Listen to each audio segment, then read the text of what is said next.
দরবেশ নামের কলঙ্কমুক্ত হয়েছে দোহার, এমন মন্তব্য করেছেন গণ অধিকার পরিষদের সাধারণ সম্পাদক রাশেদ খান। তিনি সালমান এফ রহমানকে উদ্দেশ্য করে কথা বলেন। তিনি আরও বলেন, দরবেশ তার নিজের পাপের জন্য আজ দুনিয়ার জাহান্নাম নামক কারাগারে আছে। শনিবার দোহার উপজেলা গণ অধিকার পরিষদ আয়োজিত ইফতার মাহফিলে তিনি প্রধান অতিথির বক্তব্যে তিনি এসব কথা বলেন।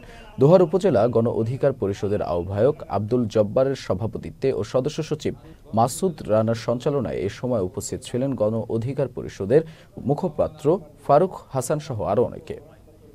এই দোহারের কলঙ্ক দরবেশ, নদী খেকো ভূমি খেকো দরবেশ, সে ব্যাংক থেকে হাজার হাজার কোটি টাকা লুটপাট করেছিল।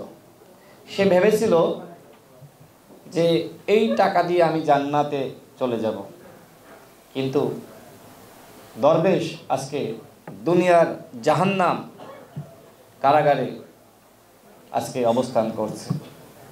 অসংখ্য মানুষের টাকা আমরা যারা গ্রাহক রয়েছি ব্যাংকে রাখি, এই মানুষের টাকা সে ঋণের নামে নিয়েছে, পরিশোধ করে নাই। শেখ হাসিনা তার মাতা ছিল রূপক অর্থে, ওই দরবেশের সব ঋণ মওকুফ করে দিত। কারণ কি? কারণ ওই ঋণের ভাগ পেত শেখ হাসিনা।